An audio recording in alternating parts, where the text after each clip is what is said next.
So in May of 1996, with leadership from one of our students, Miami University chartered the very first Division I varsity esports team in the country. And the question I got asked more than anything else when we did that was, why?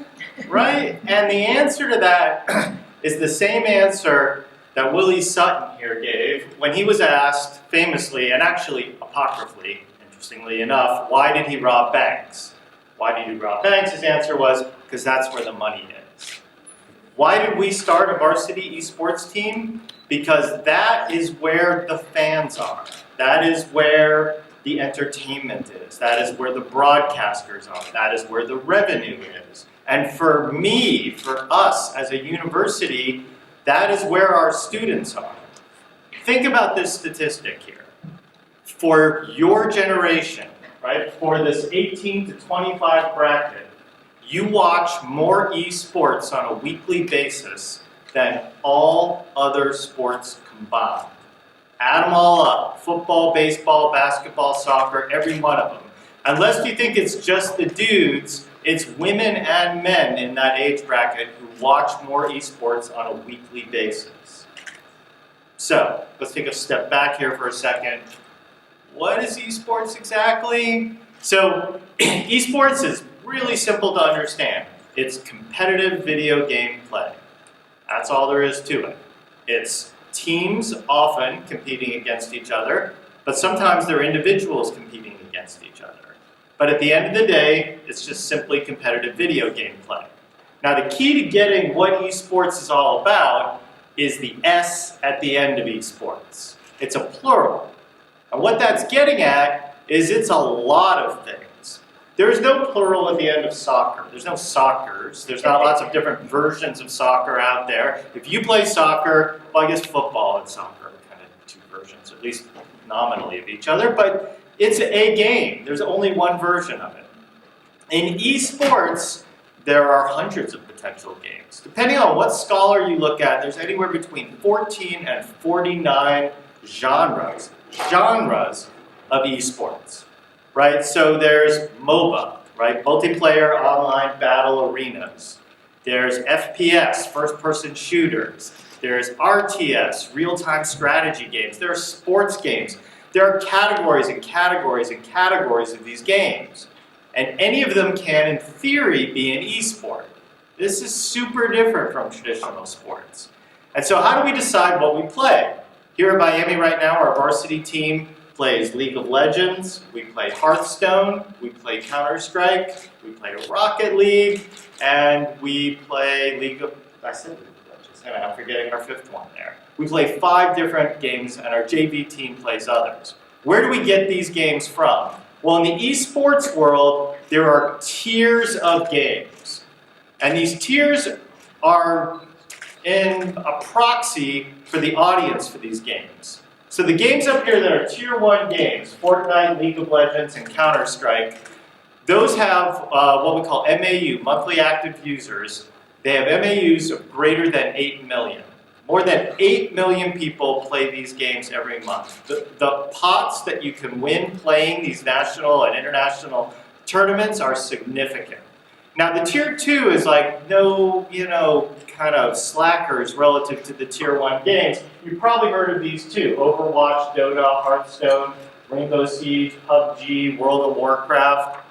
Right, Dota and their national or international championships, the Dota International this past year, the prize pool was $30 million. That was the prize pool for this one tournament. Or Overwatch, if you wanted to buy an Overwatch franchise as part of the pro league that Blizzard has put together for Overwatch, you're paying something just for the right. This is just to buy the franchise. You're paying somewhere between $20 and $60 million for the right to have a team. Right? So tier 2 is a significant tier, and tier 3 we've got Rocket League, which is just a weird game. It's cars and soccer mushed together. You've got FIFA, Call of Duty, StarCraft, Magic the Gathering. These are the big players. But anything can be an esport. This is a game, well, is exactly what it looks like. This is a game where you simulate being a farmer. There is an esport league for farming simulator. I don't quite understand how that happens or why people are doing it, but there's a group of passionate people that do that. Esports is fundamentally reflecting the will of the crowd, right? That it's this dynamic thing. Imagine if when you turned on Monday Night Football or Thursday Night Football, it was this dynamic entertainment medium, right? So next week it might not be the same game, might not be played the same way or with the same rules. Esports is an always evolving space. It's part of what makes it an exciting space to be in. So how big is it? League of Legends Worlds is sort of the big championship for League of Legends. You'll note that as audiences go globally, no other sport that was played in 2018 had a bigger audience than League of Legends Worlds other than the Super Bowl. Or put it another way, if you take the NBA Finals, Game 7 of the World Series, the College National Championship, they all had smaller audiences than League of Legends Worlds. And the other games, Dota and Overwatch, you can see they're not too shabby there either. I want you to pay attention to the third one down there, the College Football Championship. Our Miami University varsity team, when we played for and won the national championship in Overwatch, we had a larger audience watch that game than all of Miami University's football games for the entire year combined, right? The College Football Championship had a $28 million, or 28 million person audience. This is the viewership for most of the major esports tournaments in the last handful of years. Look how far down you got to go down this list before you get to something that's smaller than the national championship for college football. You got to go 2/3 of the way down this list. 2/3 of the way down this list. And how big is the audience that's playing this? Who's playing? Who's watching? We're looking at crossing the 600 million, right? 500 million people mark in just a handful of years. And these are both, right, frequent viewers and occasional viewers. And I want to talk a little about some myths there are about gamers and esports players. So you're probably thinking, well, that's because, the age distribution is skewing young, half the world is under the age of 30. These are all like, kids watching in their parents' basement and that type of thing. The largest demographic that watches esports is 25 to 34. It is not high school kids, right? It is a generation that has purchasing power, which is going to become really relevant as we start to think about the size of this as a financial practice, right? How big is this industry? The other statistic you often hear kind of played around with as a myth is this is just a guy thing. Far from it. In fact, 22% of women play or watch esports and 18% of men do. A greater percentage of women are involved in esports, or at least from this sort of viewership, spectator perspective, more than men. And if you look at the way that women watch esports, they're engaged more, right? That 65 over there that's telling you they're watching from 1 to 4 hours is bigger than the 55 for men. The interesting question is what games are they playing? So the cool thing about this graphic, here's how you read it. Where 100 is, means that you have a 50-50 split of men and women. And as that number goes up, there are more women than men, and as that number goes down, there are more men than women. And you can see there's a pretty significant spread in the type of games that get played. So probably sort of playing to stereotypes a bit, you've got the shooters over here on the left, right? You've got sort of Animal Crossing and Pokemon and Super Mario and Angry Birds over there on the right. Part of the challenge in esports around gender, which I'm going to talk about here in a second, is around the games that we play. How do certain games get elevated to become competitive, national, professional esports, and other games do not? So, these stats, I'm not even going to read them, but what I want you to think about as you look at these statistics is, what if these were the statistics for a traditional sport? Right? What if I were to tell you that 1/4 of soccer fans watch soccer every day? That would be nuts, right? Or that when the average person watches soccer, they sit and watch it for 2.2 hours. There's not a marketer on this planet that isn't hungry for somebody whose eyes are sticky on a screen for 2.2 hours. Like the engagement that esports has relative to traditional sports is simply off the chart. So this is what a professional esports team looks like. Now, let's talk about some of the obvious things we're going to notice here looking at this picture, right? First, they're all dudes, right? They're all men. So even though women play esports more than men and watch esports more than men, they only make up 5% of professional esports players, right? So the esports space as a professional space has a gender problem. Second thing we notice is there's not a ton of diversity going on in that. If you look proportional to the population, watching esports matches up with underrepresented populations. That is, we're talking about a population that's only 10% of the overall population. 10% of the esports viewership is also that same population. In other words, it sort of matches up, but when it comes to actually playing professionally, those proportions completely disappear. The third thing we notice, and maybe I just notice it because I'm a little bit on the gray side, is they look like they're 12 years old, right? They look like, and you know, the reason they look like they're 12 years old is because they are 12 years old, right? If you've been following the Fortnite World Cup just a few months ago, the winner of the Fortnite World Cup won $3 million and was how old? 16 years old. 16 years old.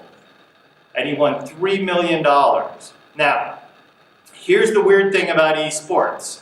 That's not a coincidence. These guys being so young is not a coincidence. You peak as an esports player around 20, maybe younger than that. You age out of being able to competitively play esports by the time you're 24. That to play these games requires this plasticity of your brain that evolution and all of the other things that have sort of led us to this moment has created a way for that to peak at that young age. And then after that, it's just downhill. You're over the hill, you're not going to compete. And when I talk about the brain, let's talk about the statistics and the data that we know about the brains of esports players. Neuroscientists have studied esports players up the wazoo. This is a fascinating piece of understanding high-performance players. And this is what we know. We know that esports players, professional esports players, have a 4x increase in their ability to react to things, right? So in other words, if you were to snap your finger and in a millisecond I turn around to look at that, an esport player will turn around in a quarter of a millisecond. They will do it 4 times faster than you. That is the reaction time of a fighter pilot, a military fighter pilot. What we know about professional esports players is they have cortisol levels that are equivalent to what NASCAR drivers have. We know that their pulse is about what a marathon runner's pulse would be. The most complex of all esports is probably a game called StarCraft. Researchers who studied StarCraft watched professional players and measured the individual number of actions that they took per minute. A pro StarCraft player takes 600 individual actions per minute. So I'm not going to tax you with the math there, right? That's 10 a second, right? 10 a second. 10 different move a thumb, click, pull, and while they're doing 10 things per second, they're watching something on a screen, they're thinking like a chess player, because StarCraft is basically chess. It's a highly strategic game, and they might actually also be talking to someone at the same time. To say that esports players are just like dudes who are pretty good at video games, I knew a guy who was good at Madden, he could be an esports player, is like saying like, I can play basketball, like LeBron James has nothing on me, right? These are freaks of nature the way that professional players in all sports are. They have extraordinary superhuman powers that make them sort of untouchable, right? This is why these players are paid as much as they are paid.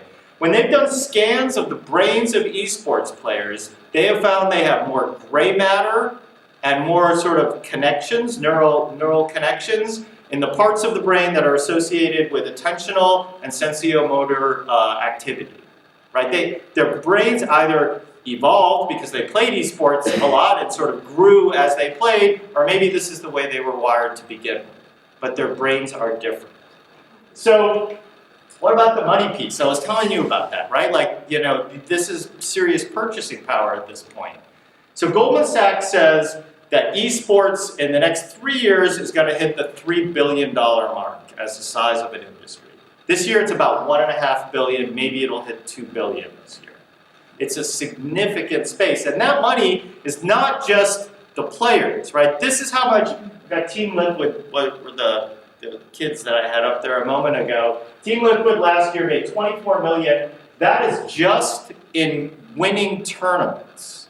Right? That's the prize for winning these tournaments. We're not talking about sponsorship and ads. We're not talking about endorsements or lessons or visiting people who want to meet the famous esports player. Like, this is just the revenue for playing the game. When we look at the revenue overall in this space, it is striking, just in relative scale here, that 3/4 of this circle is sponsorship and ads. That's where the money is right now in esports. And you know why? Well, you all know why. Because you guys use ad blockers. Because you use skip past commercials. That if you're a brand that you want to get in front of a millennial, this is how you do it. I just told you a minute ago, you guys sit and stare at a screen for 2.2 hours. Right? You watch this like 14 hours. Like, I mean, this is everything, right? This is always where your eyes are. And if you're a brand that wants to get in front of people like you, this is the way to do it. And so it shouldn't surprise you. This isn't like Red Bull and, you know, Alienware and Dell trying to get in front of people in esports. It's what we would call non-endemic brands. McDonald's very publicly said, we are taking money out of our marketing budget for the Olympics and we are putting it into esports. One of the biggest esports sponsorship deals this past year was State Farm. State Farm, right? Like, I mean, you don't get more conservative and kind of vanilla than an insurance company.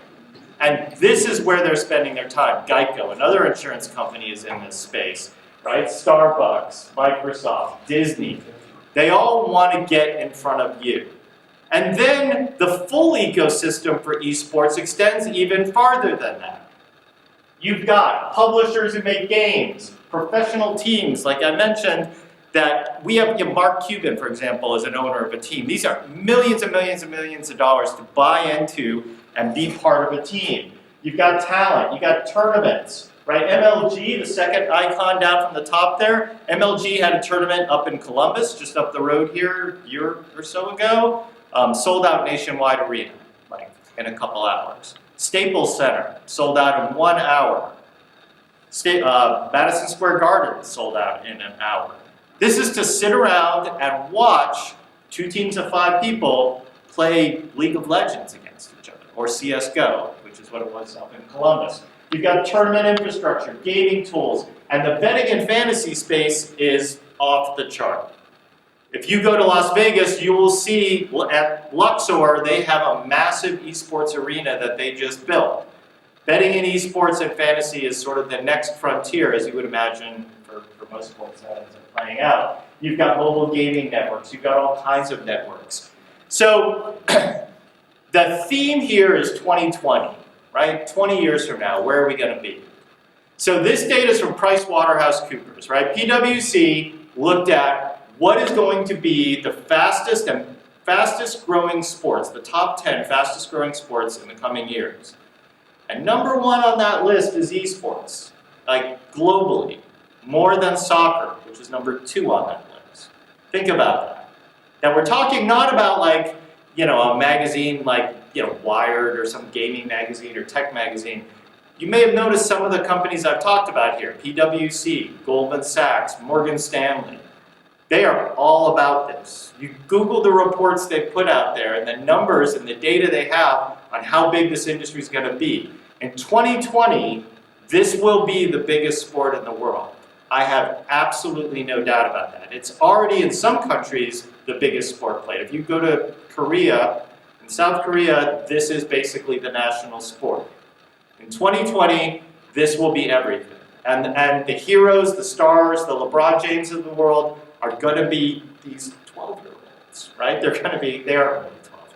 But these young kids, right? These will be the heroes and stars of the future. And this next set of Olympics, either in Paris or in Shanghai, this will be an Olympic sport. I mean, I'm not saying that like in some crystal ball way. I know for a fact these conversations are going on. I know the people who are having them. It will be either an exhibition sport or somehow sort of plugged into the games. And that's just a foot in the door for this to eventually be a full-fledged e-sport. Now, here's the downside. This is the wild, wild west, right? I feel like this is a bit of a theme. We've talked about the gold rush and the robber barons. Like, this is a gold rush. I field calls from venture capitalists and angel investors on a regular basis who just want to buy into something, right? Like, people are throwing stupid money into esports right now because they know it's going to be a thing and they're not quite sure how it's going to be a thing. There's all kinds of bubbles popping up. The world of data analytics in esports is probably the fastest growing sector in the startup space around esports, because if you imagine this, every single thing you do is being recorded, right? With football or sort of traditional sports, you've got to kind of count or measure things or maybe review tapes. Every single thing gets recorded in esports. And so it is a data analyst's dream, an absolute dream. And so this year at Miami, we are starting a new graduate program in esports management. We're starting this program because we think it's not the playing of esports that's the future of 2020, it's that entire ecosystem around it. It's the managing, it's the tournaments, it's the analytics, it's the training, it's the coaching. All of these things are this future, this incredibly exciting and very hazy future of esports. And I know, at least for one, I'm looking forward to this. It's going to be an exciting ride. Thanks.